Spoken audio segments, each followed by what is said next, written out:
पता है आपको? ओके चलो मैं बता देता हूँ। ये जो आपका सबसे नीचे वाला स्टेट है, उसका जो लैटिट्यूड है वो है 8 degree 4 minute north. Okay, 8 degree 4 minute north. और ये जो सबसे ऊपर यहाँ पर है, सबसे टिप पर, वो कितना है बताओ? सबसे टिप पर।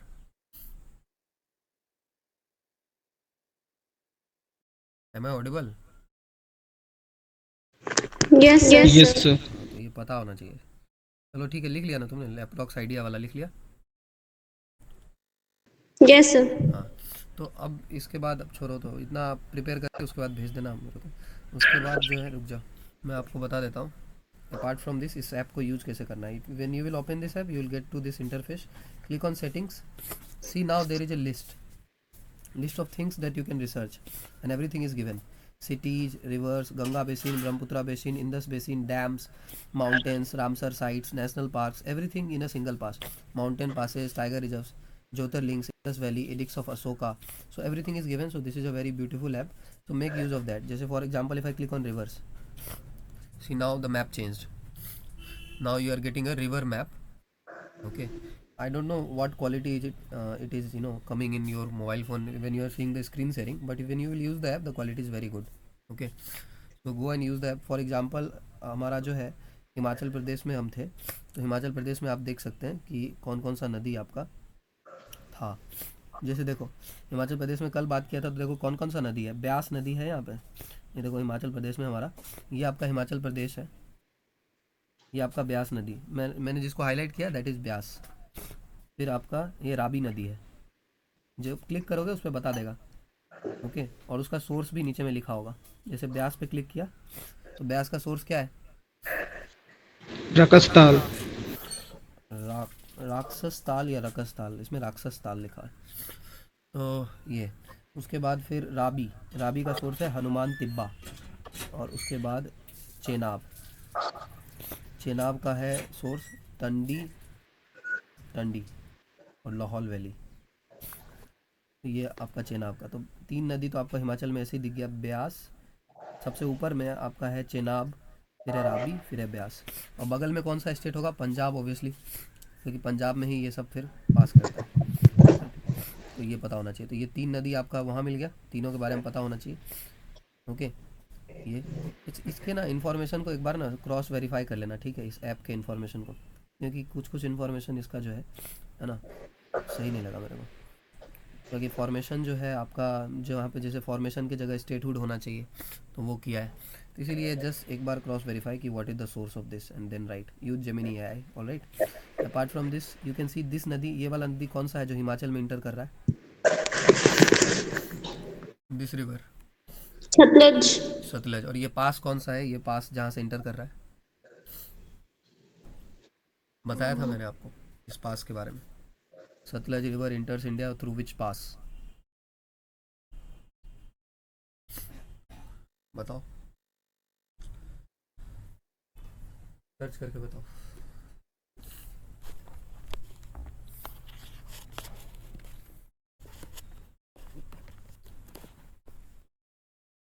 जल्दी बताओ जल्दी। Sutlej river enters India through which पास?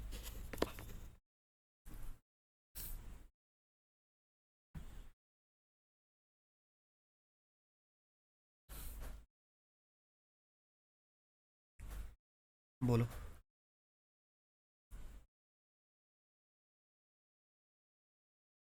कितना देर लग रहा है आपको सर्च करने में? सिर्फ किला पास होगा? मिल गया? क्या हो गया? Am I not Audible?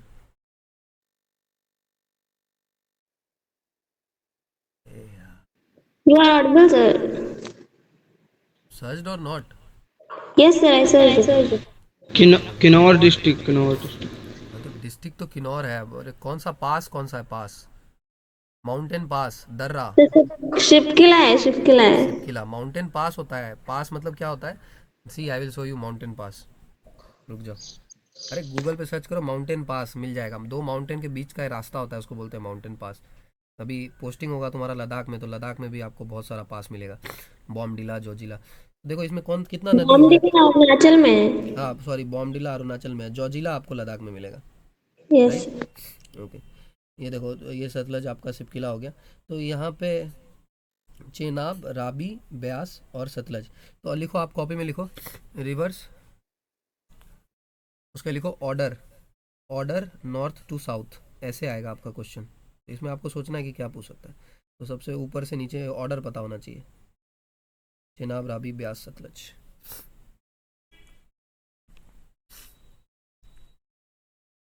Okay, order लिख लिया, डन।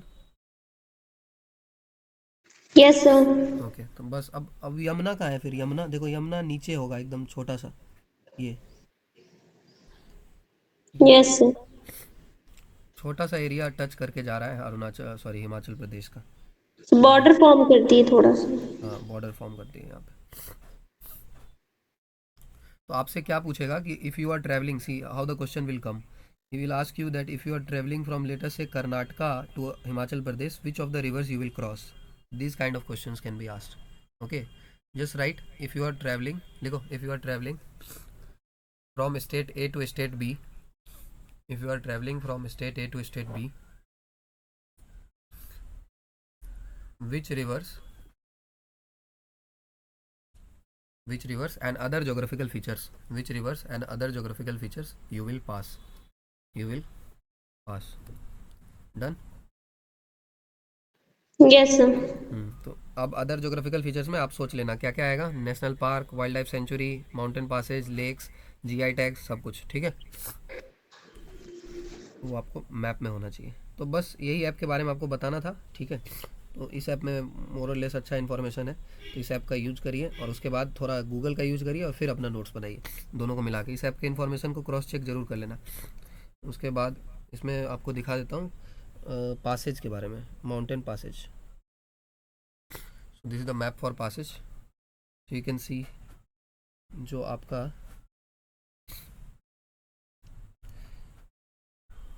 यहाँ पे आपका हिमाचल प्रदेश है ना, जिसमें उतना क्लियर नहीं हो रहा है, लेकिन ये जो आपका नदी आ रहा है ना यहाँ से, ये आपको जो साइड से नदी आते दिख रहा है, यही आपका वो नदी है जो सतलज रिवर जो इंटर कर रहा है आपका हिमाचल प्रदेश में नीचे के साइड में। ये सिपकिला पास है, ये मिसला पास है। तो आपको पास में पूछा जाएगा कि लिखो पासेज, लिखो पासेज, लिखो states they connect, states, states and places they connect, states and places they connect, and location, done. Yes sir. और लिखो extreme passes, extreme passes, extreme passes, extreme का मतलब समझ में आया? यस, इंटरनेशनल जो कंट्रीज से वो करे। नहीं, अरे एक्सट्रीम, एक्सट्रीम का मतलब हो गया एक्सट्रीम केस, जैसे कि लॉन्गेस्ट कौन है, हाईएस्ट कौन है, ये सब। Okay sir. हाँ, तो ये सब, बाकी इंटरनेशनल तो अलग है, तो वो देख लेना आप। ठीक है, बाकी देखो ये सब जो ग्रीन जहाँ पे दिख रहा है वो प्लेन्स को डिनोट करता है। मैप में, फिजिकल मैप में जो ग्रीन एरिया है, जैसे ये एरिया, ये आपको प्लेन्स को डिनोट करता है। जो लेस ग्रीन है वहाँ थोड़ा बहुत पहाड़ होगा। जो पूरा ही इस तरह का है ब्राउन, वहाँ बहुत पहाड़ है। तो पासेस कहाँ पे मिलेगा? पहाड़ में ही मिलेगा। तो इसलिए ऊपर आपको पूरा बहुत सारा पास मिलेगा। ये आप देखो, नथुला जेलेपला बोला था ना उस समय, सिक्किम के आसपास, तो नाथुला जेलेपला आपको यहीं पे मिलेगा, सिक्किम और भूटान बॉर्डर पे। उसके बाद अरुणाचल प्रदेश में आपका ये सब पास है, योंग गैप पास। ठीक है, और इसमें बॉमडिला कहाँ है? बॉमडिला तो यार यहाँ है, आप क्या बता रहे थे, बॉमडिला कहाँ है? अरुणाचल प्रदेश। ये अरुणाचल प्रदेश ही है क्या? Yes sir. हाँ, अरे इस मैप में पता नहीं चलता है। अच्छा, अरुणाचल प्रदेश ही है अंदर से, ये अरुणाचल प्रदेश ही तो है। ओके, तो भूटान के बगल में, भूटान है जस्ट जस्ट बगल में। ये भूटान है यहाँ, और इसके बगल में यहाँ अरुणाचल प्रदेश। ठीक है, and you can quickly get back to normal map which is states map to check. Okay, तो देख लेना। So done with this app. Okay, now wait.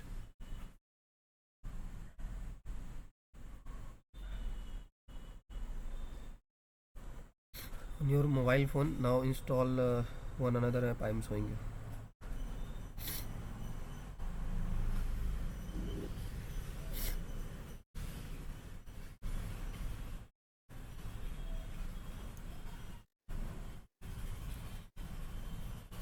This app is called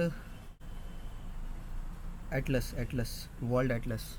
Okay, so install this particular app. You will get information about various country. हमको कहाँ जाना था उस दिन? Germany. So let us go to Germany.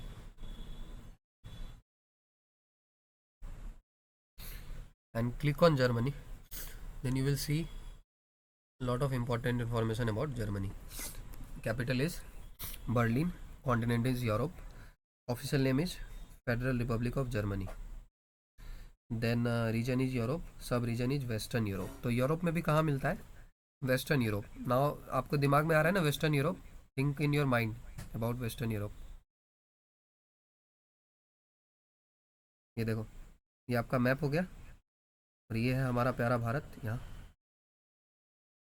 और यहीं से अगर आप इधर जाओगे फ्लाइट लेके west, then you will find Germany.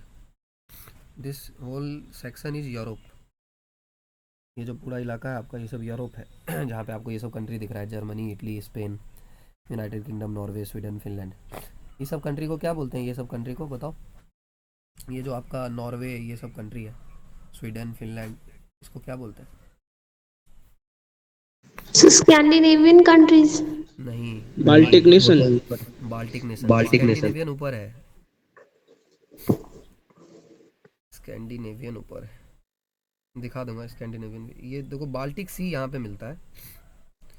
ये आपको उस दिन ही आपने मैप में दिखाया था ना, याद है? आपका बाल्टिक सी जर्मनी के ऊपर. ये आपका जर्मनी हो गया और जर्मनी के ऊपर डेनमार्क. और यहाँ जो सी है देखो, यहाँ नाम लिखा है ना बाल्टिक सी. तो बाल्टिक सी के सराउंडिंग जो भी आपका होगा, बाल्टिक सी के अराउंड जो भी आपका कंट्री है वो आपका बाल्टिक नेशन है. तो बाल्टिक सी के अराउंड देख लो.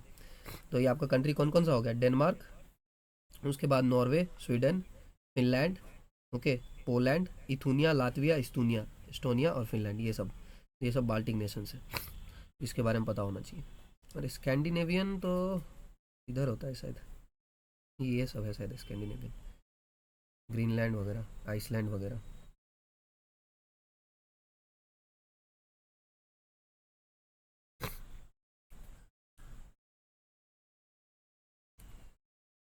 चलो उसको देख लेना.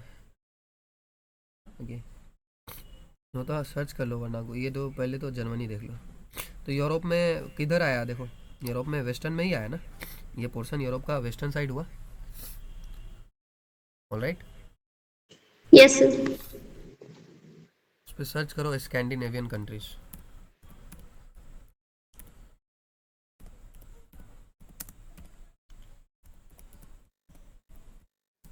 Map.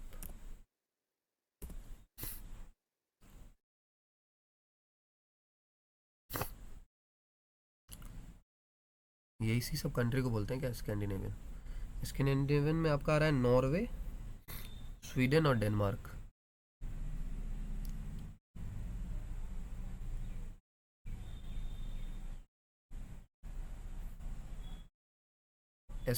Scandinavia most commonly refers to the Denmark, Norway and Sweden. It can sometimes also Southern Europe की बात की जाती है उसमें. क्या?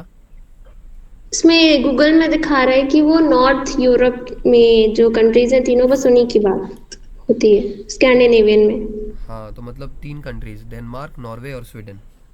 यस. ये जो नॉर्थ यूरोप में ये है. एक आपका डेनमार्क हो गया, फिर आपका नॉर्वे हो गया, फिर आपका स्वीडन हो गया.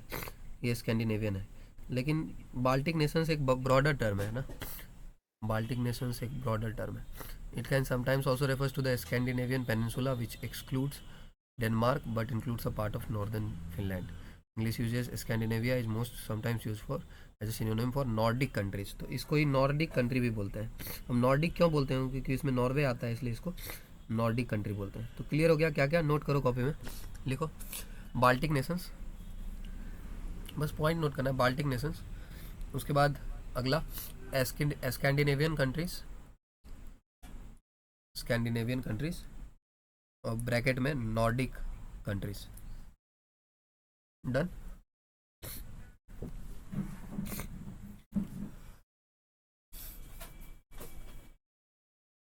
डन बोलो। Yes sir. इसको आप, ये मैं आपको सिर्फ कीवर्ड बता रहा हूँ, अपना लिस्ट बना के cross check from Google and verified sources and then make a list and just have some idea on map where it is और where not. Okay, this is it. बाकी आइसलैंड एक शहर ऐसा, एक देश ऐसा है जहाँ पे मच्छर नहीं पाया जाता है, पता है? No mosquitoes. There is a country where there are no mosquitoes. Which country is this? Sir अभी तो बताया आपने आइसलैंड। मुझे बताया क्या? अभी तो बताया। मतलब दिखाया सिर्फ। नहीं सर, आपने बोला पहले फिर बताया कि मॉस्किटोज नहीं होते, फिर वो कौन सा कंट्री है। अच्छा अच्छा अच्छा, sorry sorry, my bad. Okay, अब आगे आपका ये करेंसी, आपका जीडीपी, लैंग्वेज, पॉपुलेशन, एरिया, ये क्या है? फ़ोन। फ़ोन का कोड होगा 49 प्लस 91 किसका है? इंडिया। इंडिया। प्लस 92। पाकिस्तान। हाँ, हमारे बच्चे का है प्लस 92। और फ़ोन अगर प्लस 92 से आए तो याद रखना। ओके, बाकी बॉर्डर किसके साथ शेयर करता है देख लो। ऑस्ट्रिया, बेल्जियम, चेक Republic, Denmark, France, Luxembourg, Netherland, Poland, Switzerland. वो तो आपको उसमें भी, जर्मनी के उसमें भी दिख जाएगा किसके साथ बॉर्डर शेयर करता है। यहाँ पे आराम से देख लेना, समझ में आ जाएगा। डेनमार्क, पोलैंड, ऑस्ट्रिया, फ्रांस, और थोड़ा जूम करोगे तो और भी लोग आ जाएंगे निकल के। बेल्जियम, नीदरलैंड, स्विट्जरलैंड, लग्जमबर्ग कहाँ है? लग्जमबर्ग भी आ जाएगा अभी, छोटा सा यहाँ पे, ये रहा, वो लिख लेना। तो ये this is a very good app, install this and just have some rough idea of longitude and latitudes. तो लॉन्गिट्यूड यू ऑलरेडी नो कि यहाँ पे जर्मनी के आसपास आपको एक देश मिलेगा जिसने हमें डिवाइड एंड रूल पॉलिसी से गुलाम बना लिया था, वो है यूनाइटेड किंगडम। और यूनाइटेड किंगडम में ही एक शहर है जिसका नाम है, क्या नाम है बताओ? एक जगह है यूनाइटेड किंगडम में, वहाँ लेके चलता हूँ आपको। उस जगह का नाम है ग्रीनविच। क्या नाम है? ग्रीनविच। तो ग्रीनविच से पास करता है आपका जीएमटी, मतलब ग्रीनविच मेरिडियन टाइम। ओके, तो ग्रीनविच से वो पास करता है, इसमें घूम लेना खुद से। ग्रीनविच मेरिडियन टाइम वो 0 डिग्री होता है, वो होता है 0 डिग्री। और उसके बाद जो भी आसपास होगा तो उससे अंदाज़ा आपको लग जाएगा। इंडिया कितने पे है, हमारा प्यारा भारत? बताओ। इंडिया से जो लाइन पास करता है वो कितने पे पास करता है? सर 82.5 मिर्जापुर से। हाँ, 82 डिग्री 30 मिनट्स। Yes sir. ठीक है, 0.5 बोला आपने तो मतलब हाफ हो गया, हाफ डिग्री मतलब 30 मिनट्स, 82 डिग्री 30 मिनट्स। तो ये तो याद रखेंगे, बाकी बस इतना ही है। फैक्ट्स क्या है, देखो फैक्ट्स भी दिया हुआ है यहाँ पे, तो बहुत अच्छा ऐप है ये। Please install this app. I think the name is maps. Okay, Atlas, Atlas नाम है इसका शायद। देख लेना, ऐसा सिंबल है जैसा आपको ऊपर दिख रहा है ना, ये सिंबल है इसका। Okay, done. Yes sir. So अब आगे बढ़ते हैं, चलो। Now let us move and will be starting today's class. तो एक बार बस क्या करेंगे, 5 मिनट मैं कुछ नहीं बताऊंगा, हिमाचल का थोड़ा जो भी रिसर्च किया है वो तुम ही बता देना, उसके बाद हम डायरेक्ट फिजिक्स और इंग्लिश से स्टार्ट करेंगे। Alright? Okay sir.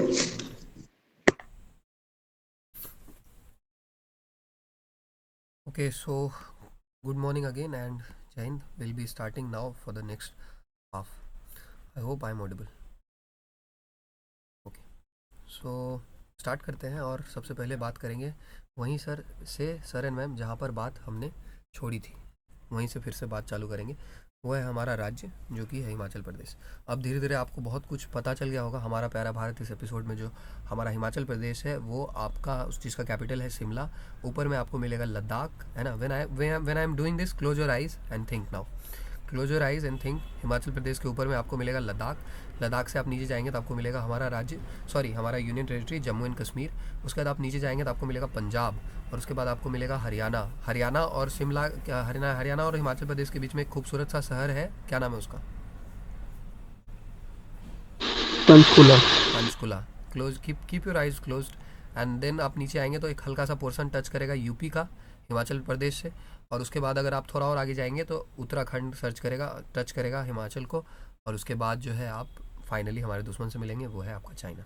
This it, 6 states and 1 countries. अब हिमाचल प्रदेश में ऑलरेडी बहुत सारा चीज़ रिलेट हो गया था, है ना, आपको बहुत सारा चीज़ इसमें already I have told you. Now if you want to add something you can add. बताओ। यहाँ पे देखो बहुत सारा चीज़ तो ऑलरेडी पता है। सेंट जॉन्स चर्च के बारे में, है ना, आपको याद आना चाहिए। जाखू हिल्स आपका हनुमान, जाखू हिल्स हनुमान वर्ल्ड का हाईएस्ट स्टैचू यहीं पर 108 फीट का। बाइक रेस होता है आपका MTB हिमालय। उसके बाद कसोल जो है मिनी इजराइल बोलते हैं उसको। एक और नाम बताया था कल आपको, धर्मकोट, उसमें भी मतलब दोनों में कंपटीशन है कि धर्मकोट को मिनी इजराइल बोलने की क्या। उसके बाद जो है आपका वर्ल्ड हेरिटेज साइट, उसमें आपको याद आएगा ग्रेट हिमालयन नेशनल पार्क आपका यही है, जिसमें 2 इंडेंजर्ड स्पीसीज है। कौन कौन सा? एक है आपका स्नो लेपर्ड और उसके बाद दूसरा है आपका वेस्टर्न ट्रैगोपैन जो कि एक बर्ड है। इंडिया के पहले वोटर श्याम सरन नेगी कल्पा विलेज से थे और ये यहीं पे आपको यहीं से थे पहले वोटर। 500 साल की पुरानी मम्मी भी यहीं से मिली है। लैंड ऑफ गॉड्स इसी को बोलते हैं। वर्ल्ड्स का हाईएस्ट क्रिकेट ग्राउंड धर्मशाला यहीं पे है। धर्मशाला से आपको दलाई नामा याद आएगा। और क्या याद आएगा कि धर्मशाला में होता है बहुत कम बारिश। ऑलराइट, धर्मशाला में होता है ना कम बारिश। सर लाहौल और स्पीति में होता है। धर्मशाला में ज़्यादा होता है। Yes sir. अच्छा, क्यों ज़्यादा होता है? सर इधर ग्रीनरी बहुत है। अच्छा, और ये रीजन वैसा है सर। क्या क्या क्या? सर कल आपने वो बताया था ना, क्लाइमेट के हिसाब से वो 3 रीजन जो डिवाइड किए थे, अल्पाइन और उसके हाँ, हिसाब से भी इधर ज्यादा बारिश होती ओके, हाँ। तो यहाँ पे जो है आपका ग्रीनरी ज़्यादा है। ग्रीनरी ज़्यादा होने के कारण, और जो मैप आपने कल देखा था ये पूरे हिमाचल प्रदेश का, उसमें उधर के साइड पे पूरा पहाड़ वगैरह था, राइट, पेड़ कम थे। और इधर के वगैरह पे पेड़ ज़्यादा है तो मॉइस्चर वगैरह ज़्यादा क्रिएट होगा, राइट। और मॉइस्चर वगैरह ज़्यादा क्रिएट होगा तो यहाँ पर बादल वगैरह ज़्यादा बनेगा तो बारिश ज़्यादा होगा। तो धर्मशाला के साइड पे ज़्यादा बारिश होगा, लाहौल स्पीति के साइड पे कम बारिश होगा। उसको याद रखेंगे। उसके अलावा जो है आपका हाईएस्ट पोलिंग स्टेशन भी आपका यहीं पर है। क्या नाम है उसका? हिकिम, सिक्किमधर। हिकिमधर, ठीक है। उसके बाद वर्ल्ड्स ओल्डेस्ट डेमोक्रेसी तो है ही, इसमें कहा जाता है। इंडिया का हाईएस्ट मोनेस्ट्री भी आपको यहीं पे मिलेगा, की गोम्पा। की गोम्पा आपको यहीं पे मिलेगा, गेलगुपा सेक्ट। गेलगुपा सेक्ट के लिए आपका है। और बाकी फॉसिल विलेज भी यहीं पे मिलेगा आपको। फॉसिल विलेज क्या था? फॉसिल विलेज क्या था? बताओ बताओ, फॉसिल विलेज। है। Sir Langza. Langza. Yes sir, LANGZA, Langza. Okay, Langza कहाँ पे है हिमाचल में? वो भी पता होना चाहिए ma'am. Langza, where is Langza in Himachal Pradesh? Map का मतलब वही है कि you should be knowing about where it is. Okay, I have not started the recording. No problem. So we were discussing something about Himachal Pradesh, and let me show you some more things. क्या क्या discuss हो गया था? Capital वगैरह, date of formation आपको याद आएगा सब कुछ, है ना। कि यहाँ पे कौन मंडल वर्कर्स था बताओ, जिन्होंने डिमांड किया था कि एक नया हिमाचल प्रदेश बना दो, मतलब प्रजामंडल। प्रजामंडल। हाँ, प्रजामंडल वर्कर्स था। ओके, पार्ट सी, कॉन्स्टिट्यूशन के कौन से पार्ट में हिमाचल प्रदेश क्रिएट हुआ as a state? Part C, 15 April 1948 को। ओके, 31 छोटे बड़े राज्यों को मिला के। लेकिन हिमाचल प्रदेश को स्टेटहुड कब मिला? 25 जनवरी 1971 को। डिस्ट्रिक्ट कितना है? 12 डिस्ट्रिक्ट का टोटल नाम आपको दिखाया गया था, लाहौल स्पीति। उसके बाद फिर अदर इसमें आपका और कौन सा डिस्ट्रिक्ट है बताओ? अब डिस्ट्रिक्ट तो नहीं पूछेगा लेकिन, हाँ बोलो। सर चंबा है, कीलोंग है, धर्मशाला, हाँ तो कांगड़ा है सर, कांगड़ा में धर्मशाला है। हाँ, कल्पा, कल्पा भी है। कल्पा नहीं है सर, किन्नौर है। हाँ, किन्नौर, किन्नौर में कल्पा जगह होगा, ठीक है। लैंग्वेज हिंदी है आपका, इंग्लिश भी है, पहाड़ी डोगरी। इसके अलावा 8th शेड्यूल का लैंग्वेज के बारे में आपको बोला था पढ़ के आने के लिए। एप्पल स्टेट बोलते हैं। 100% हाइजीन है आपका यहाँ पे, all houses have a toilet. और एप्पल का से आपको एप्पल का प्रोडक्शन का जो फिगर वगैरह था उसको याद करना चाहिए। एप्पल के प्रोडक्शन के लिए क्या क्या था लिखाया था ना, एप्पल के प्रोडक्शन वाला कहाँ गया? इसमें नहीं। तो एप्पल का बहुत ज़्यादा यहाँ पे होता है और ऑल सीजन एप्पल यहाँ पे आपको देखने के लिए मिलेगा।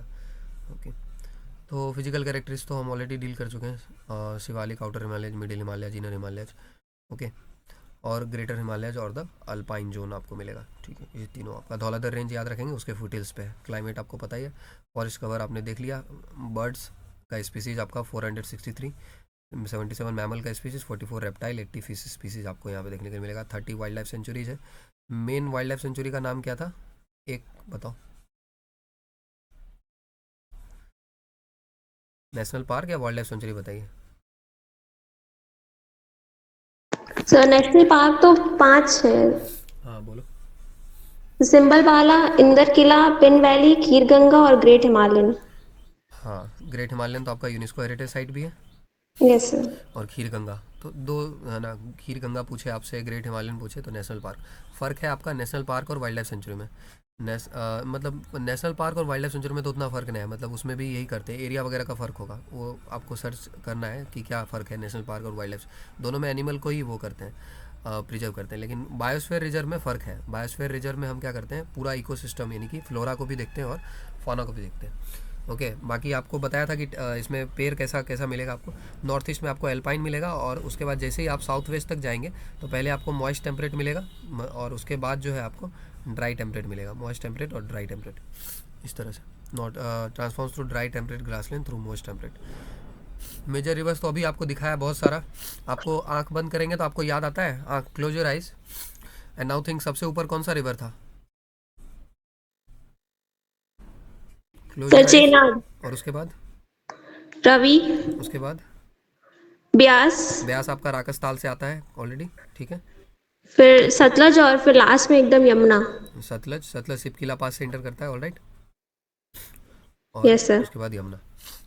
तो ये इस तरह से आपको करना है। Whenever you are doing it at home also, just close your eyes and then think of what is the position, okay, and just try to relate more things. एक बार आप नोट्स बना लो, उसके बाद सब याद हो जाएगा कि नदी कहाँ से इंटर करता है राकस ताल से, मतलब कहाँ ओरिजिनेट होता है, कहाँ जाता है, ओरिजिनेट कहाँ होता है, फिर जाके मिलता कहाँ है, ओके। ये दोनों पता होना चाहिए आपको। नदी के बारे में लिखो, रिवर्स लिखो, कॉपी में लिखो, रिवर्स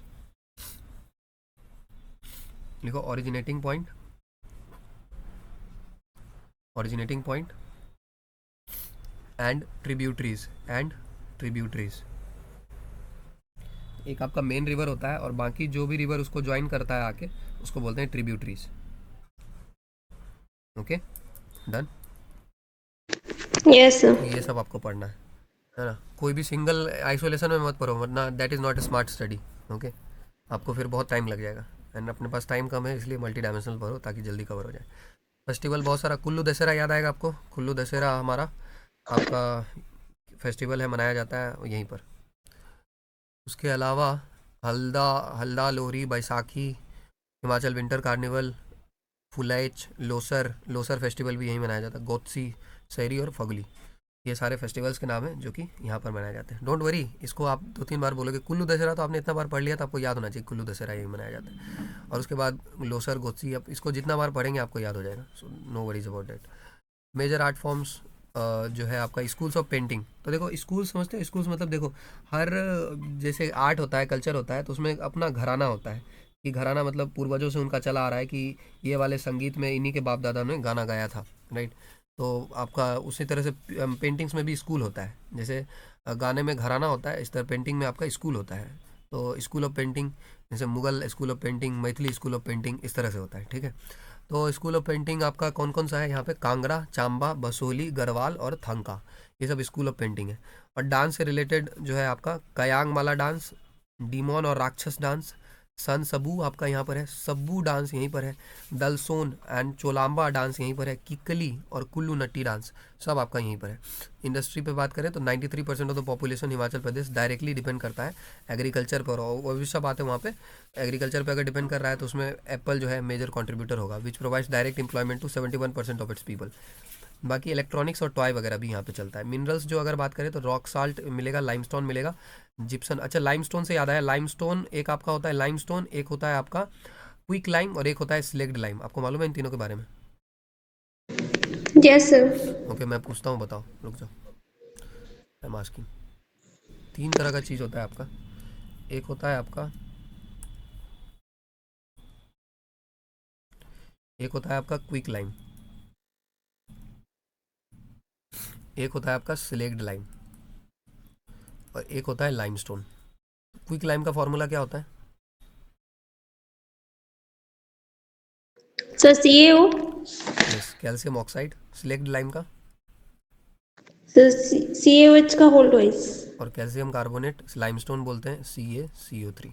ठीक है, तो CaO यानी कि कैल्शियम ऑक्साइड, जो ये घर का में चूना चूना वाइट वॉशिंग के लिए जो लाते हो वही, उसी को क्विक लाइम बोलते हैं। ओके, तो कैल्शियम ऑक्साइड और इसमें अगर हम वाटर मिला देंगे COH2, तो इसमें बन जाता है आपका CaOH2, कैल्शियम हाइड्रोक्साइड, इसी को स्लेक्ट लाइम बोलते हैं। अब इससे दीवार को हम कर देते हैं पेंट, और दीवार को जब पेंट कर देते हैं उस पर CO2 आके रिएक्शन कर लेता है और बना लेता है CaCO3 का लेयर, और इसको हम लाइमस्टोन भी बोलते हैं, कैल्शियम कार्बोनेट भी बोलते हैं, और इसी को हम मार्बल भी बोलते हैं। ठीक है, तो इसको ज़रा हम याद रखेंगे। Okay, so this is how you need to relate. Okay, बाकी जिप्सम पे हम आएंगे। जिप्सम कैसे बनता है, आपको याद है जिप्सम कैसे बनता है? तो CaSO4.2H2O। हाँ, बनता कैसे है? वो आप प्लास्टर ऑफ पेरिस को हीट करेंगे तो जिप्सम बनेगा, यस। है ना? जो देखना उसमें प्रोसेस है, उस पर आएंगे तो बात करेंगे। यही है, बाकी अब रहने देते हैं। ये तो बात कर चुके हैं एग्रीकल्चर लास्ट, उसके बाद जो है यहाँ तक, उसके चल जाते हैं फिजिक्स पे, ये लास्ट है। वीट जो है आपका, राइस, मेज, barley, apples, plums, olives, figs मतलब अंजीर आपका यहाँ पे ग्रो होता है। ओके, पहाड़ी इलाका है, लोग और क्या ग्रो करेंगे? बारिश वारिश थोड़ा बहुत हो गया तो वीट, राइस, मेज, बार्ली, यही सब कॉमन है। ओके, और एप्पल्स, प्लम्स जो भी है वो, एप्पल तो ग्रो होगा ही, ऑलिव्स, अंजीर ग्रो होगा। एप्पल मेजर कैश क्रॉप है, और एप्पल के बारे में है कि 5 लाख टन एनुअल प्रोडक्शन होने के साथ साथ 49% total area under fruit Apple से ही होता है, और 85% टोटल प्रोडक्शन भी एप्पल से आता है। 3500 करोड़ का इंडस्ट्री है, पर हेक्टेयर प्रोडक्शन 8 से 10 है, एक्सपोर्ट भी करता है। और GI टैग आपने देख लिया, GI tag in Himachal Pradesh. Yes sir. तो जी, और उसके बारे में पढ़ा था, वो जो एक लोगो वाले में दिक्कत था। यस सर, वो जो अलग है, शॉल का लोगो भी एक GI टैग है और वो शॉल खुद भी एक GI टैग है। मतलब एक तो सॉल है जो ओढ़ने के लिए काम आता है, और एक सॉल का लोगो है, यही ना? वो भी GI टैग में। तो मतलब सॉल इतना पॉपुलर है कि उसका लोगो भी पॉपुलर हो गया, यही ना? Yes sir. Okay, so something like that. Okay, तो यही है, ये सब GI टैग है आपका। कुल्लू सॉल, उसके बाद आपका कुल्लू सॉल का ही लोगो था ना? Yes sir. फिर Chamba rumal, Kinnauri shawl, Kangra tea, Kangra paintings. उसके बाद Chuli shawl, basmati rice of Himachal Pradesh, Chamba chappal. Chamba का तो देखो, चंबा का दो चीज़ है, चंबा रुमाल, चंबा चप्पल। तो इमेजिनेशन से याद कर सकते हैं। इमेजिनेशन क्या, चंबा चले जाओ मैप पे, गोइंग चंबा, चंबा पहुंच गए।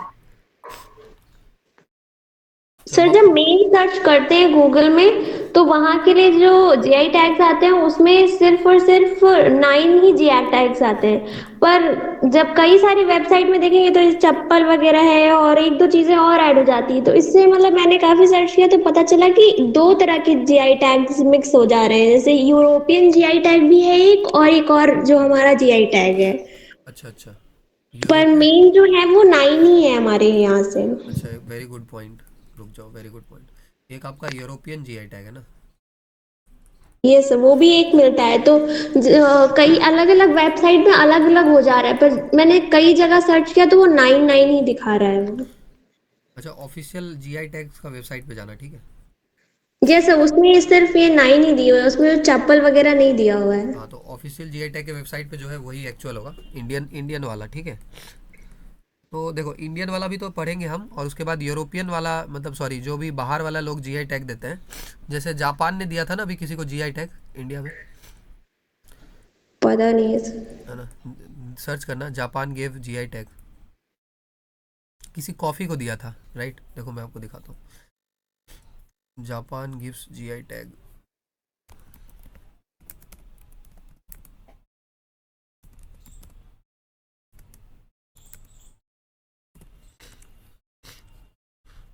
हाँ, देखो, the embassy of Japan applied for a GI tag for Nihonshu, also known as Japanese sake. अच्छा, एम्बेसी ऑफ जापान अप्लाई किया था उन्होंने for a GI tag. What is Nihonshu and why Japan is seeking a GI tag?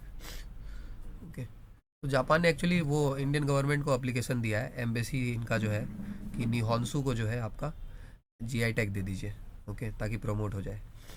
तो वो जापानी सेक है आपका। बाकी ये जो आप बोल रहे हो कि कुछ बाहर वाले लोग देते हैं, वो एक अलग न्यूज़ होगा। है ना, ये अलग है, इन लोगों ने तो अप्लाई किया है, जापान वाला न्यूज़ अलग है। तो वो भी देखना कि जो बाहर वाले लोगों ने दिया है उसका जो अलग लिस्ट है उसको स्टार मार्क कर देना कि ये आउटसाइड है।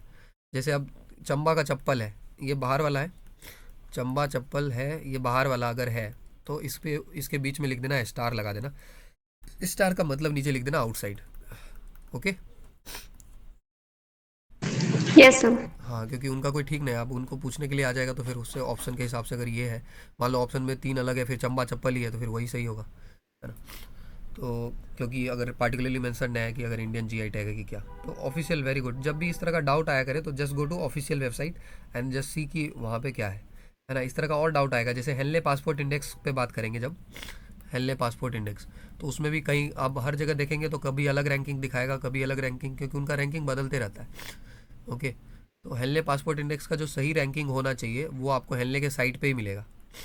ओके, तो हेनले के साइट के हिसाब से ही उनका रैंकिंग लिया जाता है, और वो से देखो, या फिर इंडियन गवर्नमेंट का ऑफिशियल हैंडल सब जो है, पीआईबी है आपका, इंडियन गवर्नमेंट का ऑफिशियल प्रेस इंफॉर्मेशन ब्यूरो, तो पीआईबी को फॉलो कर सकते हो ट्विटर पे या फिर कहीं पे भी, पीआईबी न्यूज़ करके। ओके। तो वहाँ जो इन्फॉर्मेशन है वो, या बहुत सारा मिनिस्ट्री का वेबसाइट है वहाँ पे जो इन्फॉर्मेशन है वो रेलेवेंट है, वही सत्य है। ऑलराइट। Yes sir. ओके, सो एडजस्ट अकॉर्डिंगली। अब वापस आते हैं। तो यही था जीआई टैग, तो आपने देख ही लिया कि क्या क्या था हिमाचल प्रदेश में, ये कांगड़ा पेंटिंग्स, काला जीरा, लाहौली सॉक्स एंड ग्लोव्स, ये सब। तो इसको याद रखना, बार बार पढ़ने से बस याद हो जाएगा एंड रिलेट करने से याद हो जाएगा, तो और क्लास में फिर करेंगे। Now let us come back and जो भी बच रहा है एक बार देख लेते हैं कि और क्या क्या बच रहा है। और जो आपको लिस्ट दिखाया था उसके हिसाब से तो आपको नोट्स बनाते ही रहना है, वो नोट्स बना लेना। जब मेरा खत्म हो जाए इससे पढ़ाना, इस पीडीएफ से, फिर आप ऐड करना कि और सर आपने मल्टी डायमेंशनली सोचने के लिए बोला था, जीआई टैग, लोकेशन, है ना, आपको क्लाइमेट के बारे में भी सोचने बोला था, है ना, रिन्यूएबल एनर्जी का प्रोजेक्ट है उसके बारे में, रिसेंट में क्या हो रहा है उसके बारे में, है ना, तो इसके बारे में भी, हाइड्रो इलेक्ट्रिसिटी, डैम वगैरह, तो सब सोच के जो आपका फाइनल बनेगा वो फाइनल कंट्रीब्यूट कर देना आप बाद में।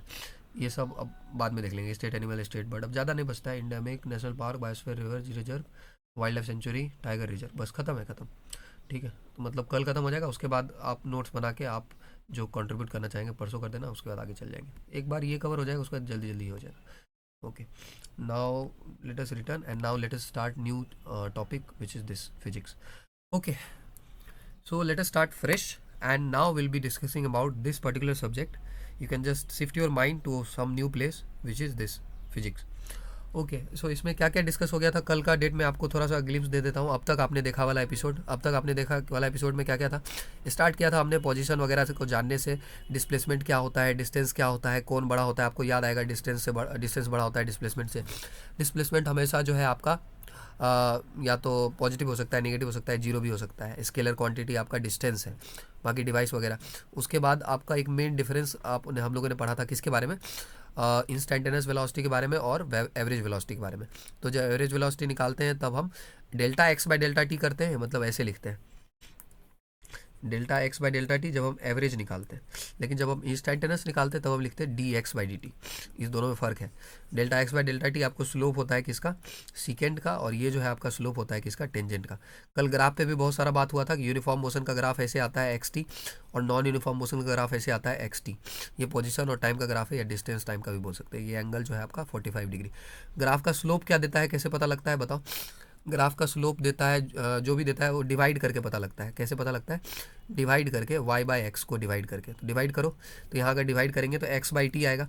x बाई टी क्या देगा, x बाई टी आपका जो है स्पीड देगा, क्योंकि डिस्टेंस बाई टाइम है। और स्लोप हर जगह सेम है, देखो ये ढलान यहाँ भी सेम है, यहाँ भी सेम है, यहाँ भी सेम है, मतलब स्पीड सेम है।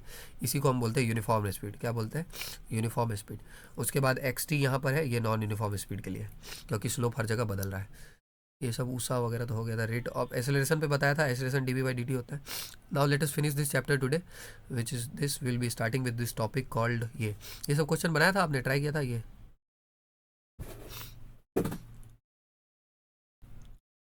यस और नो। No sir. ये बुक नहीं है आपके पास क्या, आज सर आ जाएगी, मैं खरीद ली था मैंने।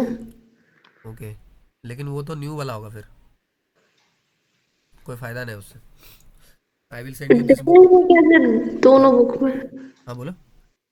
कोई डिफरेंस है क्या सर हाँ दोनों बुक पूरा ही में? डिफरेंस है। सीबीएसई वालों ने सब सिलेबस रेशनलाइज कर दिया है, और रेशनलाइज करके सब कुछ डिलीट कर दिया है बुक से। तो वो जो आप बुक खरीदेंगे वो है, मतलब नया वाला, उसमें कुछ भी दिया नहीं हुआ है। ठीक है, इसलिए मैं आपको ये पीडीएफ भेज दूंगा। है ना, ओल्ड वाला जब भी डाउनलोड करना है ऐसे डाउनलोड करना, ओल्ड एनसीईआरटी। ठीक है, नया वाला में सीबीएसई वाला में सब कुछ डिलीट हो गया है। ओके। ओके, मैंने तो ओल्ड पीडीएफ कर ली डाउनलोड। हाँ ओल्ड का करना पीडीएफ डाउनलोड। ओल्ड का कर लिया ना प्रियांशु? अरे यार, हाँ। हाँ यस सर। हाँ ओके, चलो ठीक है।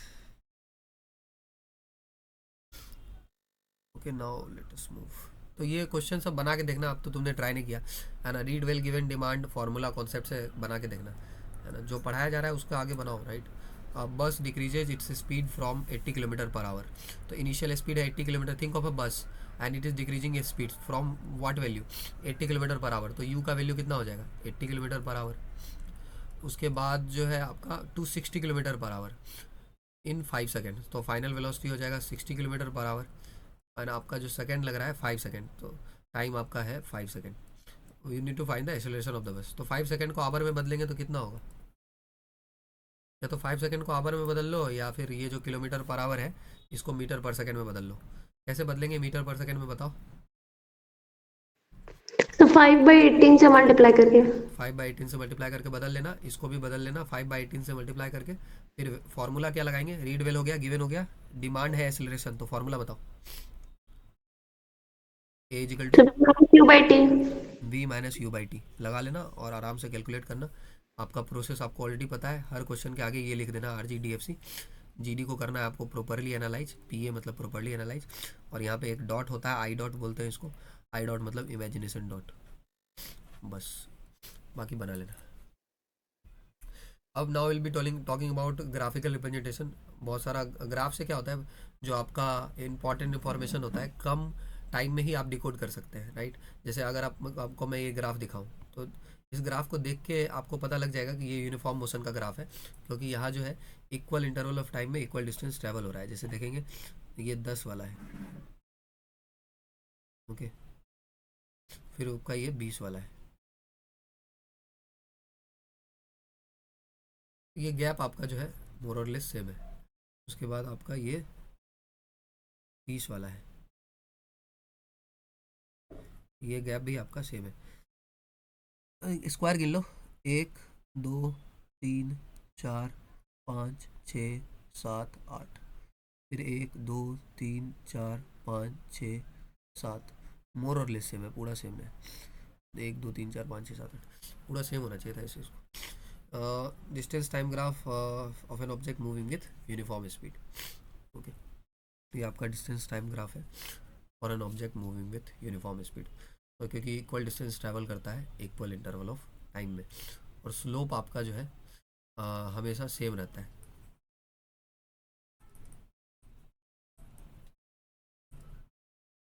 लेकिन यहाँ पे एक बात है, एक मिनट फिर से देखते हैं इसको।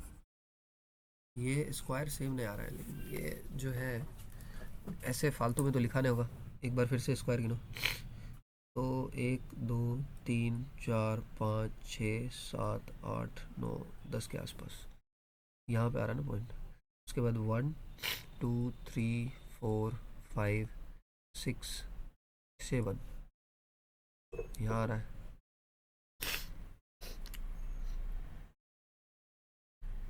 अच्छा, I am not taking that point, इसलिए हो रहा है ना। जो आपका डॉट पॉइंट है उसको लेना है, डॉट पॉइंट को लो।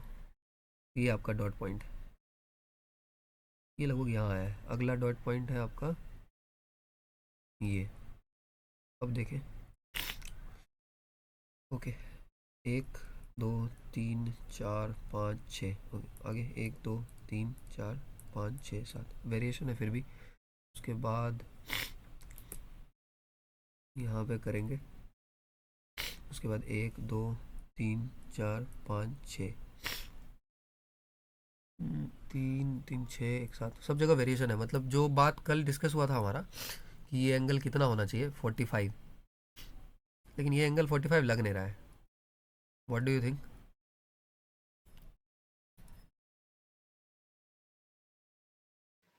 तो जब इक्वल नहीं है तो फिर 45 कैसे होगा? हाँ वही तो, ये इक्वल होना चाहिए ना हर बार, तब आपका 45, क्योंकि 45 होने के लिए तो टेन थीटा होना चाहिए, तो टेन थीटा आपका होना चाहिए ये टेन 45, टेन 45 आपका 1 होता है, और tan theta Y by X भी होता है, तो वाई बाई एक्स का वैल्यू 1, यानी वाई बराबर एक्स होना चाहिए तभी होगा, लेकिन यहाँ तो सब अलग अलग है ना। हाँ तो this should not be equal to 45, let me correct it, no doesn't matters, it can not be 45, it sir can, equal तो है, क्या इक्वल है? तो बीच का गैप इसके लिए इक्वल है। कौन सा गैप इक्वल है इस दोनों के बीच का? गैप से मतलब नहीं है, Y is equal to X equal होना चाहिए, ये बताओ इस पॉइंट पे, एक मिनट रुक जाओ, ये 20 है आपका, ये 20 है, यस सर। इस पे क्या वाई 20 आ रहा है, एक्स का वैल्यू 20 ले रहे हैं तो वाई 20 आ रहा है, गेस और नो, सिंपल क्वेश्चन है, एक्स 20 है तो वाई 20 है, नो सर, भाई तो थोड़ा। कम है, थोड़ा क्या बहुत कम है, हाँ। हाँ तो y बराबर x नहीं है तो मतलब वो गलत हो गया, ठीक है। तो मतलब सिर्फ यूनिफॉर्म मोशन के लिए तो सिर्फ स्लोप सेम होना चाहिए ना सर एंड मैम, स्लोप क्या होना चाहिए, सेम, तो स्लोप सेम होना चाहिए, तो स्लोप तो कुछ भी हो सकता है, स्लोप जरूरी थोड़ी है कि 1 हो, स्लोप एक बात बताओ, स्लोप 1 कब आएगा, स्लोप 1 तब आएगा जब एकदम बीच से पास करे, 45 होगा। हाँ जब 45 हो, ये है स्लोप 45, तो ये भी यूनिफॉर्म मोशन है, लेकिन अगर ऐसे बना दे तो ये भी यूनिफॉर्म मोशन है, ऐसे बना दे तो ये भी यूनिफॉर्म मोशन है, सब यूनिफॉर्म मोशन है, तो स्लोप जो है 45 नहीं भी हो सकता है, क्लियर? क्लियर, ये तो इसके ओरिजिन से ही सीधा नहीं जा रहा भैया। कौन सा? कौन सा? इसका ओरिजिन से देखिए, इसके जीरो से सीधा कहाँ है? कौन मतलब सा लाइन, वैसे कौन तो सा लाइन, सीधा कौन सा है। लाइन? जीरो से देखिए। ये, ये, हाँ। अरे उतना डीप अरे में ले उतना जाना है डीप में ले भाई, जाना है भाई। वो सब मत करो, चलो इधर ये जो मैं बता रहा हूँ वो समझ में आया? Yes sir. हाँ वो तुम जो बोल रहे हो वो समझ में आ रहा है, तुम वही बोल रहे हो ना कि 45 नहीं है, वो मैं समझ गया, आ गया ध्यान, यही बोल रहे हो ना 45 नहीं है, 45 नहीं है, यस सर। हाँ वो मैं समझ गया, हाँ वो तो गैप से भी पता चल रहा है, इधर ज़्यादा एंगल है इधर कम एंगल है, ठीक है वो दिख रहा है, ओके वो मेरा गलती हो गया था कल बताने में, है ना, that is why I have corrected, okay now this is resolve, now आगे मूव करते हैं। तो आपका इसका ग्राफ से कैलकुलेशन करने के लिए आएगा, तो ग्राफ से कैलकुलेशन कैसे होगा, तो ग्राफ से तो स्लोप निकालना होता है, तो स्लोप निकालने के लिए बहुत आसान सा वो कैलकुलेशन है, तो जैसे कोई पॉइंट ले लिए, 2 पॉइंट ले लेते हैं ग्राफिकल कैलकुलेशन में, let us take 2 points A and B, तो इस ग्राफ का अगर हम देखो ए से बी पॉइंट और इंटरवल, एक टाइम t1 लेंगे, एक टाइम t2 लेंगे, और t1 टाइम पे पोजीशन है s1 और t2 टाइम पे पोजीशन है s2, ठीक है। तो इसका जब स्लोप निकालेंगे तो क्या आएगा ये बताओ, एवरेज स्पीड आएगा कि इंस्टेंटेनियस स्पीड आएगा जब स्लोप निकालेंगे, तो इस लाइन का ए बी लाइन का स्लोप अगर निकालेंगे, स्लोप ऑफ ए बी, तो एवरेज स्पीड आएगा, एवरेज आएगा। हाँ एवरेज आएगा क्योंकि इंटरवल बड़ा है, t1 से t2 तक का है, ओके इसलिए एवरेज आएगा, तो एवरेज निकालेंगे क्या है फॉर्मूला, अब इसका कोऑर्डिनेट बोलो, इस पॉइंट का बोलो, सर बी पॉइंट या ए पॉइंट? बी पॉइंट का, सर 60,40। इससे बोलो, इससे, ये जो यहाँ t2 है ना उसको देख के बोलो, थोड़ा ग्राफ इधर उधर थोड़ा है, ग्राफ इधर उधर है। हाँ क्या बोला, हाँ क्या बोला? T2 comma X1। t2 और ये जो पॉइंट है ये है आपका t1 S1, अब स्लोप का फॉर्मूला आपका क्या होता है, स्लोप का फॉर्मूला होता है y2 minus y1 bye x2 minus x1, यही होता है, तो इसको लगा दो तो बोलो क्या आएगा, बोलो S2 minus S1 upon T2 minus T1। S2 minus S1 upon T2 minus T1, Priyanshu clear है? Yes sir. हाँ तो इसी को बोलेंगे एवरेज वेलोसिटी, ये आपका फॉर्मूला हो गया, this is called average velocity, यही आपको ऑलरेडी बताया गया था, delta S by delta T, delta x by delta T, जो बोलना है बोलो, ठीक है, तो यही है, तो इसका स्लोप आपका स्पीड देगा, ये याद रखना, स्लोप का लिए बहुत सिंपल सा ट्रिक सिखाया है, डिवाइड कर दो पता लग जाएगा, फॉर्मूला वगैरह पता है तो समझ में आ जाएगा, और एरिया इसका क्या देगा बताओ, इस ग्राफ का एरिया क्या देगा, डिस्टेंस टाइम इसका एरिया क्या देगा, स्पीड। कुछ भी नहीं देगा, area will give nothing,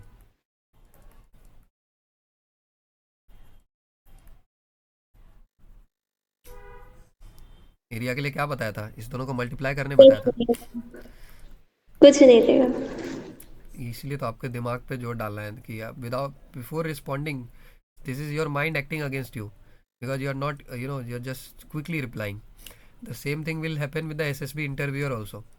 Interviewing officer, whenever he asks a question, he or she, whoever is your interviewing officer, whenever he or she asks you a question, just take a pause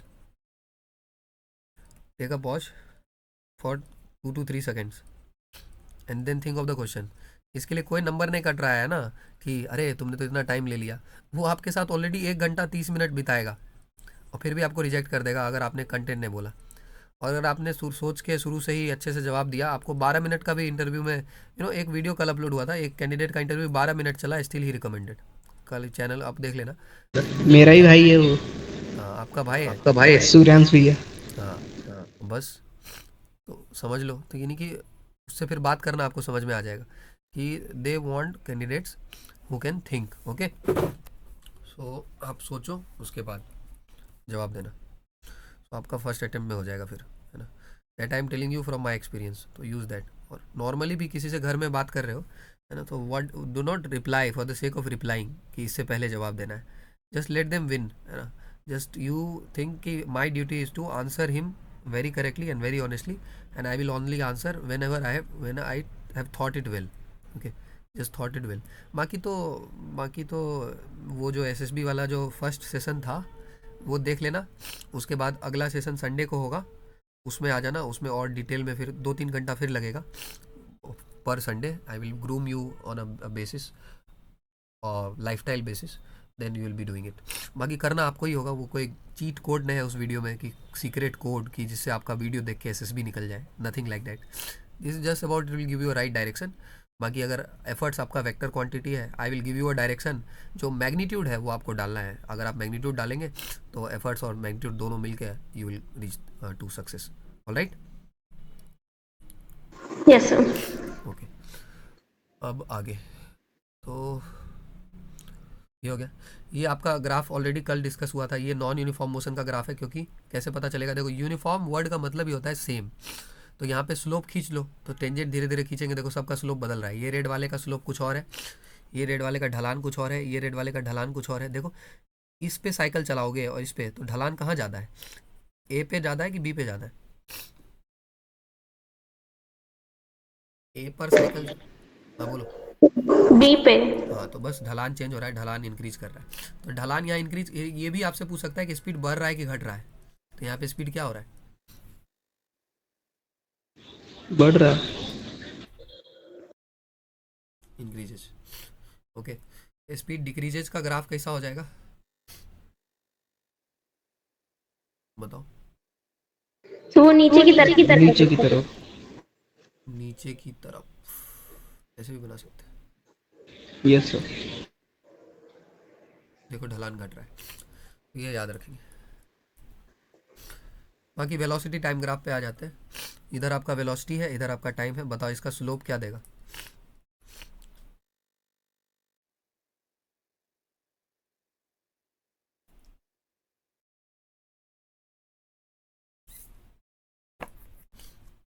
अरे divide करो, कितना बार बताया, slope निकालने के लिए divide करते हैं Y और एक्स को। तो डिवाइड करेंगे तो v बाई टी, तो v बाई टी हो गया। तो v बाई टी क्या होगा बताओ?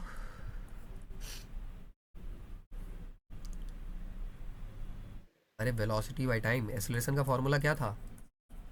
वेलोसिटी को हाँ, तो वही तो है, वेलोसिटी बाई टाइम या वेलोसिटी के चेंज बाई टाइम, तो एक्सेलरेशन देगा, ये एक्सेलरेशन देगा। अब देखो यहाँ पर अगर मैं पूछूं कि एक्सेलरेशन इसमें क्या है, ये जो आपका मोशन है इसमें एक्सेलरेशन क्या है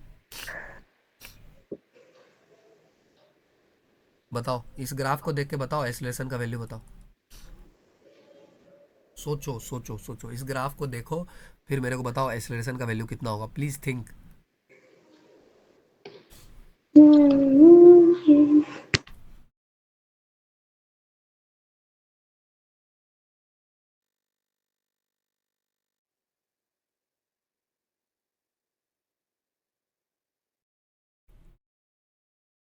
what are you thinking of, इतना देर में तो आ जाएगा. Are you thinking of something else? Just think of acceleration. Acceleration is change of velocity, है ना. Is the velocity changing? Ask yourself this simple question. Is the velocity changing? So it's constant. So if the velocity is not changing, what is the value of acceleration? 0. So what is the answer? Just have some confidence on yourself. Okay, if you do not have confidence on yourself, nobody can help you. Try to general take risk.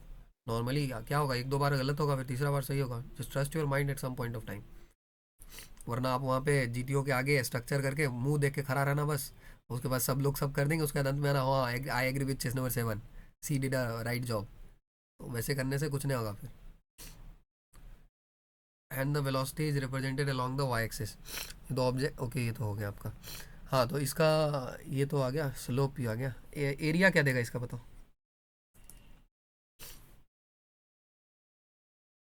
C, I am impressed. सो यही है आपका.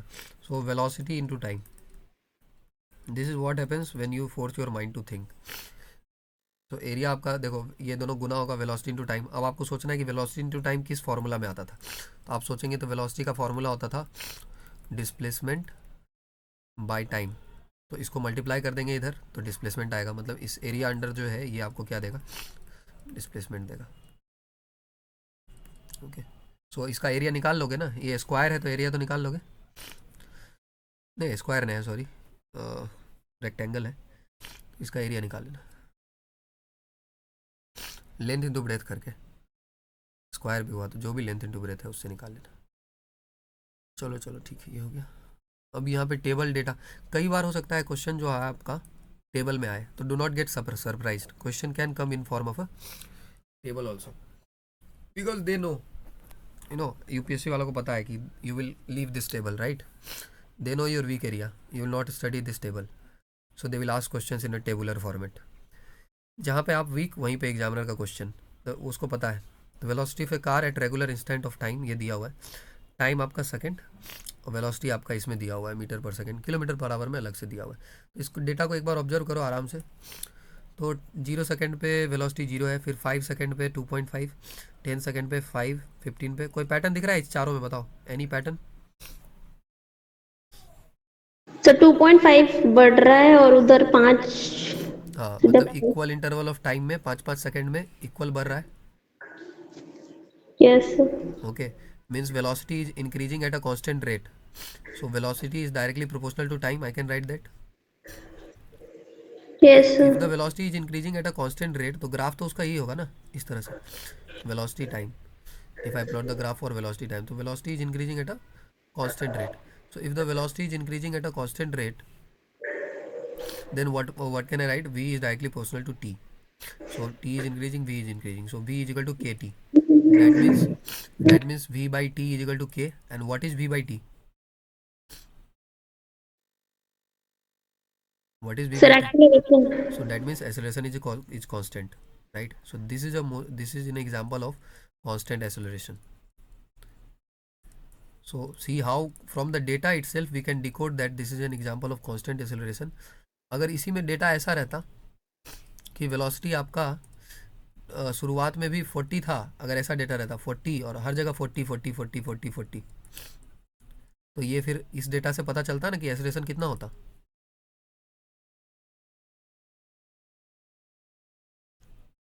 अरे अगर velocity change नहीं करता तो acceleration कितना होता. तो 0. हाँ, तो वही. So how you can decode from the table. So ये मैथमेटिक्स याद रखना, ये मैथमेटिक्स जो मैं बता रहा हूँ कि वेलोसिटी आपका डायरेक्टली प्रोपोर्शनल टू टाइम है. टाइम जैसे जैसे बढ़ रहा है वैसे वैसे वेलोसिटी भी बढ़ रहा है. So V is directly proportional to time and it is increasing at a constant rate. तो it is increasing at a constant rate. So velocity में जो चेंज आ रहा है, चेंज कैसे निकलता है बताओ. चेंज आपका निकलता है स्लोप से. चेंज किससे निकलता है, स्लोप से.